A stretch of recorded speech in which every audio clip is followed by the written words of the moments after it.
I guess I'll start by saying hello, everyone. Welcome to today's webinar on the HighByte Intelligence Hub. My name is Tony Paine, and I'm the CEO of HighByte. With me is my fellow co-panelist, John Harrington. He is HighByte's Chief Business Officer. And it's an interesting time right now. So though I would normally close with this, I think it seems appropriate to thank everyone for joining us today. I know the world crisis surrounding COVID-19 has been a challenging time for all of us on both a personal and professional level. We at HighByte, we all hope that you, your families, your colleagues, partners, and customers are being able to stay safe. We recognize that you probably have many things on your mind and very appreciate you taking the time today to learn a little bit more about HighByte and HighByte Intelligence Hub. I will point out that this is our actual first Zoom-based webinar, so hopefully we can run through this without any technology bumps. If we do run into any, I appreciate your patience. With that, I'm going to shut off my video so it doesn't interfere with the slides and the demo. Thank you.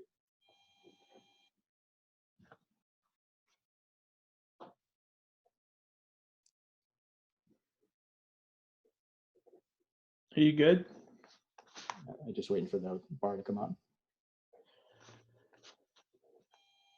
Tony, I'm going to jump on mute, and just to say to everyone, if there are any questions that come up that are specific that I can answer in the question and answer, I'll be available during the presentation. We'll also save most questions that would be appropriate for everyone to hear for the end, and we'll have plenty of time to go through a question and answer session at the end.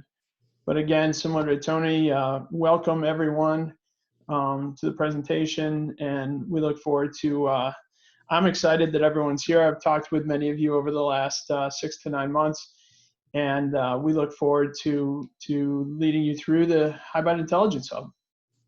Go ahead, Tony. Great. Well, before we jump in and just demo the product, I'd like to spend a few minutes talking about HighByte, who we are as a company, and why we exist. Our goal is to have you leave this webinar with an understanding of HighByte and how the Intelligence Hub can actually accelerate the integration of Industry 4.0 applications. The Intelligence Hub does this seamlessly by connecting to existing operational infrastructures that leverage OPC UA. It allows you to create standardized data models that represent assets, systems, processes, roles, pretty much anything that can be populated with a combination of real-time data, computed data, or even metadata. And ultimately have that information be published to Industry 4.0 applications that leverage MQTT or even OPC UA. So while the product's going to continue to evolve, and I'll talk about that as we actually demonstrate the product, OPC UA and MQTT are the first 2 APIs that we added support for in this codeless environment.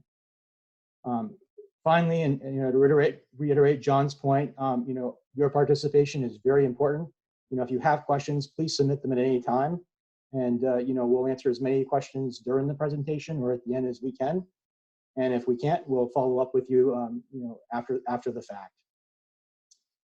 I also hope that many of you will engage with us after this demo. We're looking for partners, customers to help us drive the direction of the company, our products, as well as trial the initial version of Intelligence Hub, which we released about 5 weeks ago. So to start off, I'd like to talk a little bit about the HighByte leadership team. The leadership team is made up of Tori Penrod-Cambra, John Harrington, and myself. The 3 of us previously worked together at Kepler Technologies, a company that's now formerly part of PTC. In fact, as I look at some of the participants, many of you on the webinar have actually worked with us in the past. And I can just say that we are actually looking forward to continuing to work with you as members of HighByte. We founded HighByte in August of 2018 and quickly went to work to identify what I would say is a new set of market problems where we could leverage our experience to develop a team and solution around. And that first solution that we just brought to market is the HighByte Intelligence Hub. So I guess to start is, what are these market problems that we went after? And so as manufacturers embark on their digital transformation journey and try to reinvent themselves around Industry 4.0 strategies, the technology stack continues to get very complex. There are many more types of applications, as you can see here. Enterprise applications, role-based applications, service-based applications installed by vendors, these all need to work in concert with the classical operational applications that we're familiar with from our past. They need to work in concert so that they need to because they actually need to access some of the same operational data in order to provide value to their users. Unfortunately, each one of those applications requires its own unique data pipe that obtains access to the actual data and transforms it into usable information on a case-by-case basis. And what we're finding out and what we're hearing in the market is this simply isn't scaling well. And worse yet, many of those integration pipes between the various applications require some level of custom development. And the problem is many of those folks who actually understand operational data don't actually know how to code. They don't know how to secure data sent to the cloud, or they don't have time to solve the same type of problem over and over again based on an individual application's capabilities. That right there is why we created the HighByte Intelligence Hub. And so the HighByte Intelligence Hub, without writing a line of code or doing any scripting, users can make secure connections to OPC UA and MQTT applications. They can use models, develop models that actually standardize how information should be presented to applications. They can pull real-time data into these models. They can calculate new data sets. They can add metadata, or which we as industry call context. And then they can make this information available via data flows that can be universally understood by any application within the enterprise. Now I could go on and talk about HighByte and the Intelligence Hub, but I think the real reason for today's webinar is to kind of just show you some of the basic functionality of the product. So I'd like to just jump in and allow you to see the HighByte Intelligence Hub in action.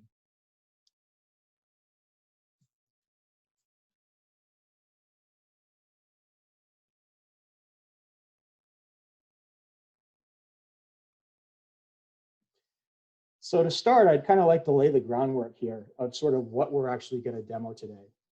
If you remember at the beginning of the presentation, or just a few minutes ago, I mentioned that HighByte Intelligence Hub can seamlessly integrate with existing infrastructure. And a lot of infrastructure today, on the operations side, relies on OPC UA as sort of its data interoperability technology. And so we basically are going to demonstrate connecting to an OPC UA server and actually extending that capability for Industry 4.0. So what I started with is I grabbed an OPC UA server that I'm somewhat familiar with. And I basically modeled a couple of things. There's a wide variety of people on this call with different backgrounds. So I tried to pick an example that hopefully everybody can relate to, something as simple as a thermostat. And I basically said, we'd actually have, a temperature or a thermostat in a room control that we actually want to monitor in a couple of our headquarters, one in Munich and one in Portland, Maine. Now, in the real world, this would probably be multiple UA servers, one installed in Germany and one installed here in the state of Maine. But for simplicity, I've kind of combined them in, and I've added them to this server. And I wanted to kind of point out a couple of things. As you can see, the system integrator or the end user who actually developed this might have picked one naming convention for how they wanted to represent temperatures and set points and limits. Another user may have done something totally different here in the state of Maine. And so we already see that sort of the standardization of how things are represented are either different or in some cases don't even contain the same information. In the case of Portland, we don't have access to min and max information. And so when a client looks at this, this is the classic view that everybody's familiar with. It basically is a pure OPC UA controller type view where hopefully there's some context in the actual item ID, so you can point out that, okay, this belongs to some kind of a network room in Munich, and I've got some kind of temperature.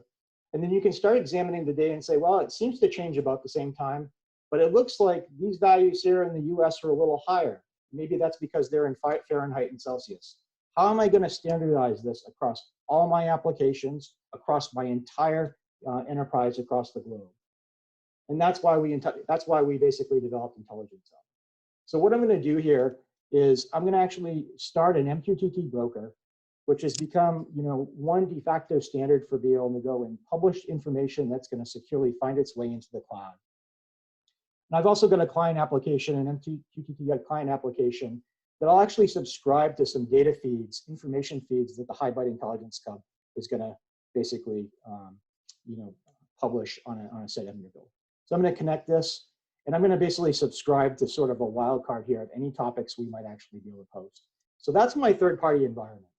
The only other thing of interest here is if I'm going to connect to OPC UA, I need to know sort of the endpoint as well as its security requirements. And I also have to make sure that there's a trust relationship. So we're going to bring up the Intelligence Hub here. And we're going to actually go in and we're going to start looking at connections. And that's really the place that you actually want to start integrating with the outside world. You want to be able to make a connection to a source of data that you can pull in and enrich, or you want to connect to a destination for where you want to actually publish results. And so as you can imagine, we're going to make connections to both the OPC UA server and the MQTT broker. So I'm going to get started here, and I'm basically going to just call this kept server EX, the UA server that we're going to connect to. And I'm going to actually pick the protocol. And as you can see today, we support two APIs, OPC UA and MQTT. We see ourselves adding various other types of protocols, or I should say APIs. APIs like SQL, support, generic REST support, and then there are a few other larger vendors who have their own proprietary APIs that we'll look at adding in the future. I'm going to pick OPC TCP, and that UA server and broker was running in a virtualized environment. So it's not running on the same machine as Intelligence Hub here. It actually was running on a machine called Paine apps, and it was listening on 49.320. And it required me to actually use security if you were able to see that in the endpoint configuration. So I'm going to make this a secure connection, accept the defaults for timeouts, and I'm going to actually close this out. At this point, I've actually defined a path to an OPC UA server, which in many cases is probably familiar for a lot of you on the phone. Now what I want to do is I actually want to pull in some of that raw data that we saw, those temperatures and those set points and stuff. And so to do that, I'm going to actually add inputs to this connection. And so what I'm going to do is I'm going to click add. And if we could, we would have established a connection to the OPC UA server and actually browse the namespace to be able to go and see the data available. That actually failed because this is the first time that we're connecting to that server and we haven't established a trust relationship. So I want to go back in here and basically bring up the UA server and say, okay, here's the HighByte Intelligence Hub that I want to trust to be able to connect and actually obtain data. So we're going to trust that and then basically go back to our Intelligence Hub. And at this point, we're pretty much done with the third-party environment. We can stay here in the Intelligence Hub and do the rest of the work. Now I'm going to go back in and I'm going to re-add those items that I want to be able to browse. And I'm going to go in and I'm going to select them. They happen to be under a buildings folder. And they were sort of Munich headquarters. Let's just pull in all of these. And there was a Portland headquarters, and I'm going to pull in all of these. And given that for this demo, I only care about data ingress from OPC UA, I only care about inputs. So now I want to basically configure the second side of the equation. How do we go and actually connect to the MQTT broker once we have something that we actually intend to publish? And again, that's another connection. And so I'm going to go in here, I'm going to create a Mosquito connection. It's an open source MQTT broker. It too happens to be installed on the same exact virtual machine. In the real world, it would probably be on an independent machine. And it happens to be living on port 1883. And I'm going to basically fill in some MQTT specific settings that need to be set. Connection timeouts, keep alive rates, and a client ID. And I'm going to commit this change. Now, in the terms of the MQTT broker, we're going to actually publish out information or modeled information. And so what I want to do is I want to basically create a topic that I can actually publish to. Those are known as outputs. And so I'm going to go in here and I'm basically going to call this a buildings thermostat feed. And I'm going to put that on a topic that basically is really well known within my enterprise of global buildings thermostats. And this can be anything. And at this point, I've actually identified a topic that I can actually go and publish to on this MQTT broker. Now we're really all done with the outside world. We know how to communicate to the UA server. We know how to communicate to the MQTT broker. How do we enrich this data? And that's really where modeling comes into play. And so I'm going to come in and I'm actually going to model something. And a model can be many things. It can represent, like I said earlier, an asset. It could represent a role. It could represent a system, a process, you name it. For this example, I'm going to model a simple thermostat. Again, something we can all relate to. And I'm going to call this model thermostat. And I'm going to add some attributes to it. And so this is how I want every thermostat control across my entire enterprise to look like. So I actually want to know the location of the thermostat, which city. I want to actually know which room in a particular building, let's say. Of course, I actually want to be able to go and look at the temperature associated with the actual thermostat and the set point. And then it would be helpful to know the min and the max. What is actually in range and what's out of range. I think I'll actually provide some units. And lastly, let's just create an asset ID so that I actually know that the asset ID for every thermostat that I actually publish up in an enterprise. Well, every one of these attributes that actually defines this model needs a primitive data type associated with it. And so for a location, that's going to be a string piece of data. Same thing with the room. The temperature is going to be a floating point value. And since the set point and the min and max are also temperatures, we'll use the same data type for that. We'll give it some units that are going to be of type string. And our asset ID will allow for anything, so we'll pick a string as well. At this point, I've defined and said, I'm going to have a model called thermostat, and it's going to be represented, regardless of the underlying source, like this. It's going to have these attributes, and it's going to expect this framework. I can add and close this at this point, and now we've added our first model. Now the fun comes into play where how do we actually go instantiate that model, tie the real world to it so that we can actually go and normalize and standardize the data coming off these different environments. So the first one I'm going to create is sort of a Portland. We'll call it the Portland thermostat. And I'm actually going to go and pick the one type that we've defined, thermostat here. You can see it's pre-populated. And you can see that we can add expressions, or we can actually put in default values. Default values basically can be static, meaning you can't go collect something from a real-time data source or compute it. Or it could be a default value that actually gets set and is overridden once we can talk to a real-world system and actually do a calculation and pull it in. For some of these, we're going to have a mix here. So for location, let's assume that doesn't exist in an existing system today. So I'm going to put that directly into the hub. Same thing with the room attribute.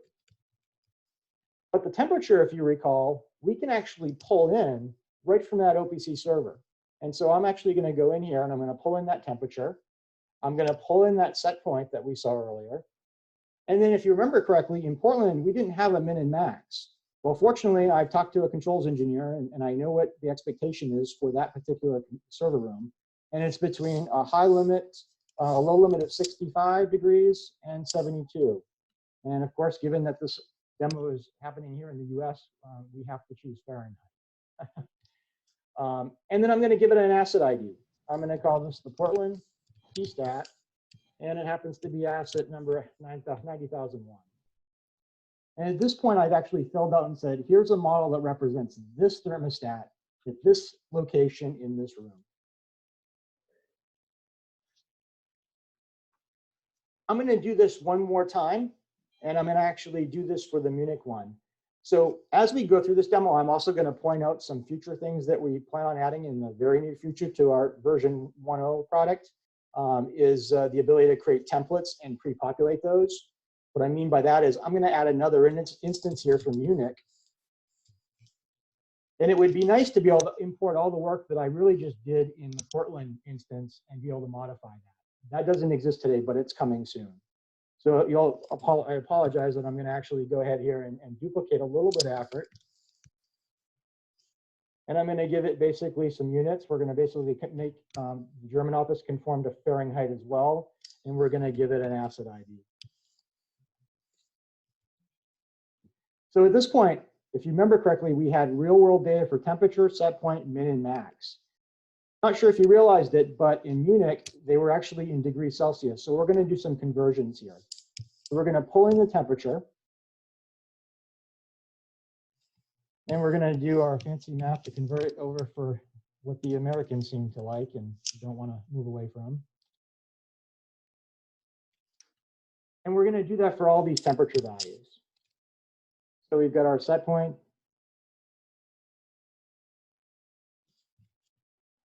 We've got our min.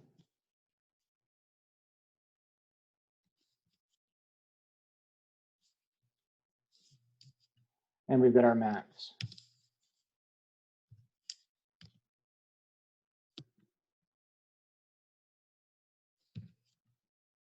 And at this point, I've defined our instance for the Munich office.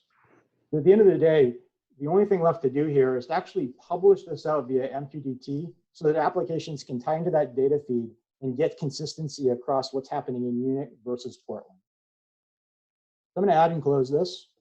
Hey, Tony, can I interrupt you for a second? Yeah, absolutely. Can you go back into the Portland thermostat? Yeah.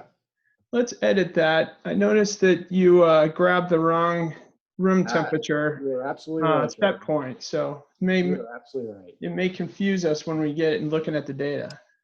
I appreciate those extra eyes. No problem.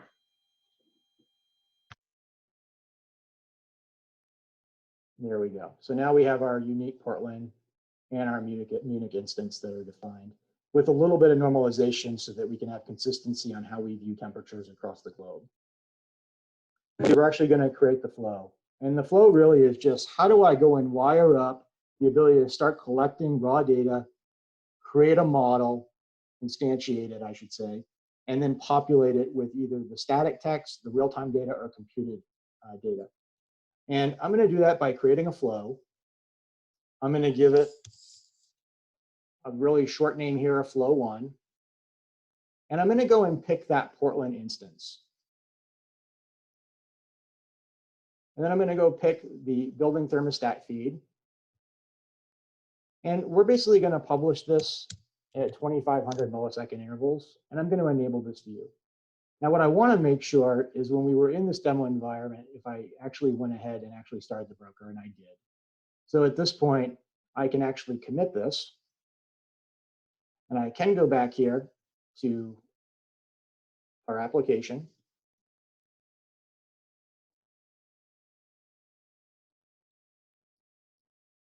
And we're going to subscribe to data here. And you can see that now we've basically are publishing at a 2.5 second interval the actual values associated with that thermostat, as well as the metadata and the context that someone can actually use to say, okay, I understand that not only is this a temperature, it has units, there's a range of data that I should expect my values to be in. And here's some, asset information that, identifies that particular thermostat within the enterprise. I'm going to go back and we're going to wire up the Munich one as well, which is actually pretty much following the same steps.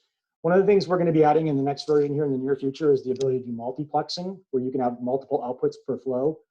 You'll see why that's important because at the end of the day, I'm actually going to create a second flow right now that basically looks a lot like the one we just created. I'm just going to pick the Munich thermostat.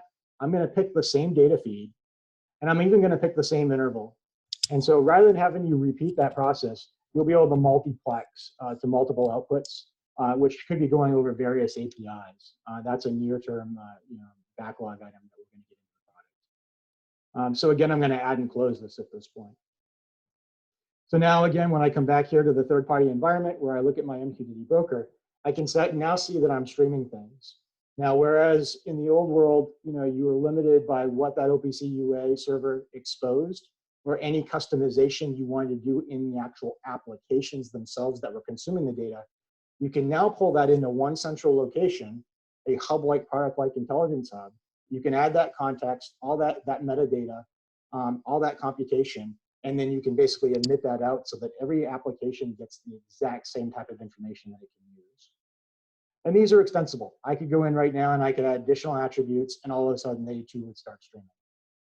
So I want to basically pause there for a second and kind of just regroup on what we've covered to date. the goal here is to say, how do we simply go ahead and add Industry 4.0 requirements to an existing installation, where that installation is running OPC UA, there's real-time data that's available, and then there's some internal knowledge that's known, but not in the system.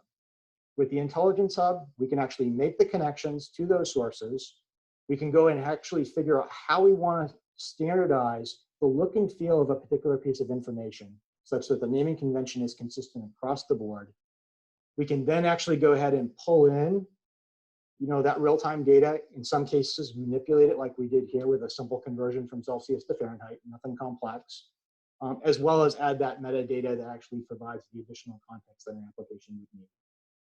And then lastly, we created flows that actually really were nothing more than, at what interval do I want to go and basically create this instance, populate it, and then transmit it. Now, flows also have additional functionality on the backlog right now. We realize that not everything is cyclic in nature.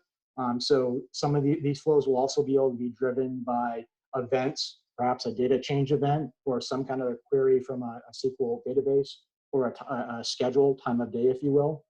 And these flows are going to become more rich here in the very near future. I really wanted to kind of at least present to you sort of the basics of the Intelligence Hub today, so that we could at least start a conversation with our partners and customers to see, does the problems that we show resonate with you? Does the solution show you a way where you can actually go and knock down some of those barriers without actually doing custom development, and help us drive where we're going to take this going forward? So at this point, what I would like to do is bring up the presentation again. And one of the most valuable things for us, John and myself, and hopefully you, are really sort of a dialogue with questions and answers. And so I'm going to bring this up here, and I'm hoping some questions have actually come across the wire while I was doing the demo and the presentation, and we can address those now.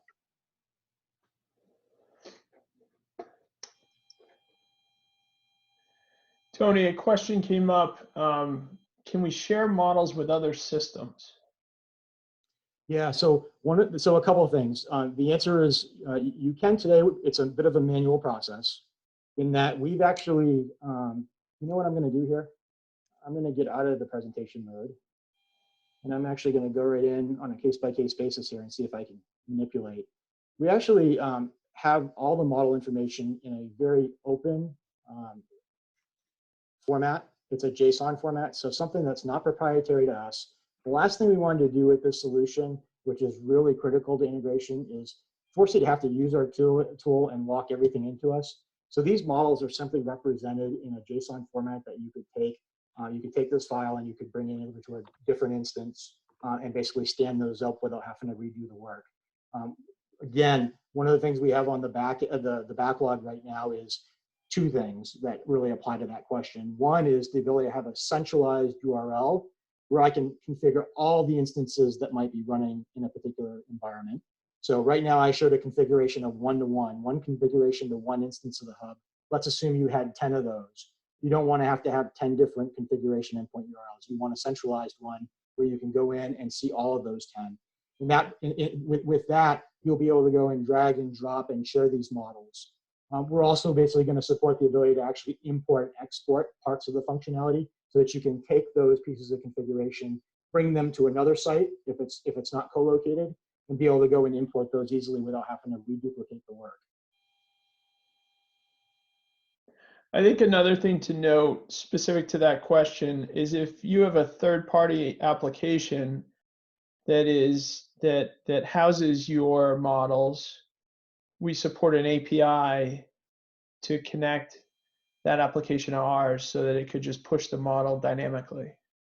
Yeah, absolutely, and that's a great point, John. And what I'd like to add to that is this first release that we shipped 5 weeks ago allows you to create your own models from scratch. We recognize, as John said, that there are models that may already exist in these different systems, and we are going to be able to, whether or not it have to be a manual operation because of the third-party application, we're going to allow you to take those models and seamlessly bring them into our product. So for instance, technologies like OPC UA, which have complex data models in a type system, we want to be able to pull that in without having you, forcing you to do any other work, and allow us to work with those models and then transform them into other things that actually don't natively speak OPC UA. So think of it as, a place where you can start from scratch with models or leverage the existing, or even, we see ourselves building models that will include out of the box based on other types of standards that are in the industry. Great. Tony, there's another question about I guess I'll call it the architecture of where we see the intelligence hub running, where the configuration runs, and generally how we expect that to be laid out. Is it at the edge? Is it in the cloud? Is it in the fog, somewhere in between? Maybe you could talk to that. Yeah, I definitely see it closer to the edge, at least in the conversations we're having with end users today, primarily because I wish I could say every OPC UA installation out there is secure by nature. Unfortunately, many companies run without security and may not be allowed to turn security on. It's a tough thing to even discuss in today's day and age, but that might be the case. So obviously, if you're going to use a very unsecure flavor of a technology like that or in that certain configuration, you're going to want to push us as close to it so that we can make sure that the information that leaves us is actually going out in a secure manner. But I see anywhere between the edge and the fog where there'd be some delineation between sort of the operations network and the outside world, so it's not connected directly. In the cloud, I'm sure there will be some customers that'll do that. In the event that you are using secure OPC UA and MQTT, you probably could get around with that. Obviously, there's going to be firewall issues, given that today the OPC UA implementation we have is client server. We will eventually add what is known as OPC UA pub sub to make that firewall friendliness even better for the client server relationship. Another thing to add to that, in some of my discussions with people that have come up, is that in many companies, the data science team is heavily involved and the IT folks are heavily involved in working with the cloud-based technologies. And they're very familiar with Azure and AWS and all of their technologies. But the domain experts, the process control or the controls engineers, are more familiar with more on-premises applications and technologies. And whereas this tool, certainly from the mapping it from the OPC tags into the data models, really sits in the hands of the process engineers or the controls engineers who really understand those data tags. And they look for a tool like this to just really optimize and streamline and simplify their ability to hand off data for all those requests for data to send it to this analytics system or this IoT system. So putting it on-prem also puts it kind of in the domain of those domain experts that would be the people using the solution. Let's see. Lots of questions here. I'm just kind of going through them. Well, there's a question about the licensing model. Do you want to talk to that briefly? Yeah, so the licensing model is, we see this sort of a site type license where we basically say you can install as many instances as you want within a particular, location. And that's basically going to be, a fixed price point, subscription-based, paid annually, includes product updates, support, and all that good stuff. Right now, we're testing a $20,000 price point for that. And again, that's sort of no limitations into the number of instances you can run. And when I say instances, I mean of the hub, not the actual modeled instances. So you could run them across as many machines as you want, unlimited I/O. We also are going to have a single instance license where you basically can run one instance of the hub. Again, no limitations in terms of models and I/O for a $2,500 price point. Again, a subscription-based model where that includes access to support and upgrades throughout the year.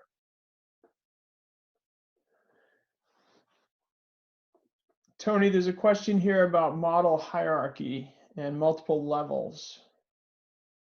Yeah, That's a great question. So that too, and I always hate to basically say the same thing that's going to be in the next release, but it is. It's actually on the backlog right now, where we can actually add models to models. And so you can imagine that you might start off with modeling a thermostat. You might start off by modeling a light system, an HVAC system, and a building. And then those richer models are just basically comprised of the smaller building blocks. And so we are going to support in the next one of the next future updates the ability to create and attach models to existing models and populate them. So it's on the roadmap. We see the importance. In fact, we were talking to a company yesterday that had a great use case, and I'll try to tie that in with some other functionality that we're working on. Is we see a very important pipe into this product being SQL, where you will be able to monitor real-time data, and then based on that real-time data, use that knowledge to make specific queries into MES systems or any other type of SQL data source, pull out configuration, or telemetry type data, parametric type data, bill of materials that will want to actually be able to go in and basically inject into these models and then publish them out. So it's the nesting of models as well as the variableness, I guess you could say, of a particular set of models in the data set. Great. So there's a question about, are there any limits to the number of tags and the rates at which we're publishing data? I suppose it would be tags or even models. Yeah, I mean, we've done some load testing on the product. One environment that I strive to hit early on was people want to be able to go and, at least some of the folks that we're talking to want to be able to install this on something as lightweight as a Raspberry Pi. Many companies are trying to harden those in sort of an industrial form factor, keeping them reasonably priced. So they want to be able to stand those up on the edge without standing up a computer. And so right now we have this hub basically pulling in 10,000 inputs, running through the transformation of a model, and then outputting 10,000 models in less than a second, working with very little CPU time, very little memory consumption. So the product itself is very platform independent and lightweight and easily embeddable. So we need to go and eventually keep taking that up and saying, okay, well, what is the limit where you need to start basically using multiple hubs? We've kind of, maxed out a sort of a 10,000 in sort of our initial demos as we kind of brought this to market. But as we continue to basically do internal testing and add more functionality, we're obviously going to continue to grow our test projects and enhance them to higher limits. There is no built-in limitation that we put into the product other than resource constraints. Great. There's a couple of questions here pertaining to outputs, and specifically, could we output to SQL, and a little about the selection of MQTT. Maybe we can talk to why we chose MQTT and what whether we envision ever outputting to SQL. Yeah, we do. I think one of the things that we see, if we want to be a codeless environment, we have to understand all the different ways of getting the data or the information into the various types of Industry 4.0 applications. And it's those APIs that we need to be able to implement and put in this technology stack so that people can just wire them up without even thinking about doing scripting or custom development. The reason why we chose OPC UA and MQTT was that OPC UA obviously is very well known on the operations side. There's a lot of connectivity out there, including the latest and greatest controllers where OPC UA is built right into them. On the actual outbound side, we see a lot of sort of cloud or Industry 4.0 applications that are at least MQTT compatible. They can actually subscribe to a broker and get the data. So our goal with this initial release was to say, what can we put in the product that, for lack of a better term, gives us, the biggest bang for the buck? How can we go in with, a small feature set for Rev 1 to prove this product out and get people using it and telling us what they need next, but at the same time, making sure that, we can be put into a lot of installations. We recognize that SQL is another one that is on the roadmap. We're looking at both inputs and outputs. I kind of alluded to the input one a little bit earlier in that we want to be able to drive queries to SQL data sources based on real-time data collection. We think that that's a very interesting differentiator for this product. But we also see the value in streaming it out. We are talking to a lot of customers and partners, and we'd love to add you to that list to see, what you see as more important, the ability to go and sort of do that rich ingress, or have, sort of another data logger type solution. And again, we're not going to stop there. We'll continue to look at other APIs and go where the market drives us. We'll be looking at some of the larger vendors that might have their own toolkits, as well as, when possible, prefer open standards. Tony, there's a question about what amount of calculations we can do in the expressions in a model. So is it just simple mathematical expressions, or are there other things that we can do there? Yeah, that's an interesting question. And so, let me pull this up here because I think this is what's being referenced here. I talk about this as a codeless environment because we want you to be able to wire stuff up that comes in and out without doing any coding. But we actually allow you to do some flexibility of scripting here. In fact, the expression is basically JavaScript. So, if you really wanted to get clever, you could actually write some pretty rich JavaScript to get the job done. Take some data that comes in, manipulate many things, enumerate it, and then actually ship those out. What our goal is to do is not take away that capability from a power user who knows JavaScript, but we envision that we'll put sort of an expression builder into the product where a user that isn't comfortable coding can actually push a few buttons and we'll actually build up that JavaScript for them. And so that's the capability to write native JavaScript is there in the product today. It's not our own home-baked scripting language. And when I often talk to people, I say, we can perform your typical math functions. We can also perform some logic-based functions through that JavaScript capability. And we can also manipulate strings or convert values into other values. So for instance, if coming off a PLC, a data tag has a numeric value like 1, but that 1 is actually telling you that the machine is running, 0 means that it's in error, and 4 through 8 means that it's different phases of the process. You could encode that, or you could type that into this expression builder so that it's a more natural human readable value coming out of being put into the data object that comes out of the intelligence hub. So it's got that logic, it's got the ability to interpret data, and then the ability to run the math. Let's see. Many more questions. I'd like to see a demo version. Would we be putting it in GitHub? Oh, interesting.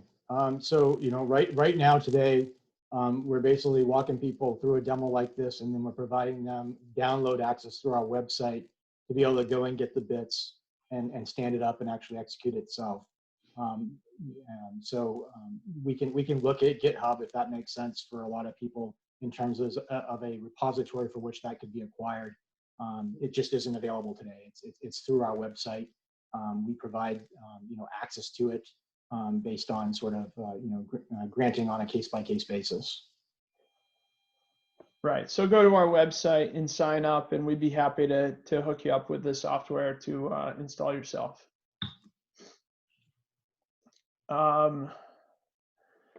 Do you foresee the ability to generate events like a webhook output from models and inputs?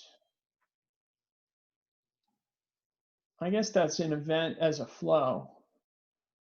I think you had talked about that earlier. Yeah, so, if I understand that correctly, right today, if we look at our flows that basically start some sort of logic, it's really sort of the collection of inputs or a variable at some interval. This interval is sort of the event that drives that today. We're going to make that much more event-based. I mean, it's event-based today. It's based on a cyclic interval. we'll want that to be triggered from sort of some data change, quality change, time of day, and perhaps some result of a model. So that'll eventually find its way into sort of the flow capabilities of the product, if I understand the question correctly. Yeah, that sounds about right. Maybe we can talk a little bit to who's our target customers and what use cases are they addressing. Didn't know if you want to talk to that or if you wanted me to talk to that, but. No, go ahead, John. Since you've been talking to a lot of customers, I'll let you grab that one. I'll give you a little rest. You can take a sip of water and kind of take a look at the questions, see if there's anything on there that you want to address. So we've been talking to a lot of different customers. We've been really going far and wide, trying to find the ones that this really hits with and really focuses in on. The primary areas that we've been focusing on is end users and in the discrete and batch manufacturing, because they tend to have a lot of disparate equipment, and they haven't been implementing a lot of historians and high-end data systems, and they're looking to get that data into IoT and start analyzing it. So that's one key area that we've been going after, though we've also had some conversations in the oil and gas side as well, specifically upstream. Most people are using us to, the first project or the pilot project is, let's just get the data up into Azure, AWS, so we can start looking at it in a much more understandable fashion. Some people are thinking about the use case of, I've got multiple sites. This kind of pertains to the oil and gas environment. I've got multiple fields, multiple locations. How do I aggregate that data back to corporate? We also have, the picture that Tony had showed early on, the PowerPoint, with lots of different client applications. So, the operations team just keeps getting asked by lots of different business professionals to get access to the data, the quality system, the ERP system, the this, the that. Kind of let me create a unified namespace that I can move the data through, and I can clean it up once and standardize it once, and that way when it goes to all these different systems, it's much easier. And that's where Tony had talked about being able to even model a system within the software. You may not be modeling an asset, it may be that you model a system, because that quality always has this data model that it wants to receive. So that's a key area. And finally, machine builders have been an interesting discussion that we've talked to some of them about, whereas they want an abstraction between their piece of machinery and the customer's data systems. They don't want to have to write unique data models into their machinery for every customer, because every customer wants access to data. They want an abstraction layer that they can take the customer's model, or the customer can even self-service. They provide them a list of tags, and the customer can manipulate them and modify them and map them into their own data models. So that's been an interesting opportunity for us. So I think those are our primary areas that we've been talking with people about in terms of use cases. All right. Another question that came up, John, was, is it possible to communicate and take data from communication protocols over RS-485 and RS-232? And the answer to that is, yeah, today that would be via OPC UA. So we don't have native device protocol drivers that are part of the intelligence hub, who is really positioned to go in and sit on top of existing OPC UA data sources, for which underneath those are probably our connections to those types of device protocols from various vendors. Will we look at industrial communication protocols as sort of native input connections in the future? We may, based on need, but right now we would really recommend that people use OPC UA for that, and find hopefully an already installed product that they can tap into and get access to that raw data, rather than put additional demand on the actual device network. exactly. There's also a number of open source, depending on how much data you're looking to flow and how sophisticated you need to get with it. There's some open source areas there that could help them out. The other question was from Mohammed. I'm sorry. Is HighByte available in India? We're actually working to set up a channel partnership network right now. We actually will be releasing, we haven't already, we'll be releasing soon some communications on 2 partners that we've signed up and are happy to join us in our HighByte journey. And we're currently working with another one to represent HighByte in India. I actually have a call with that team next week to talk about how they could actually market, sell, and support the product in that region. Great.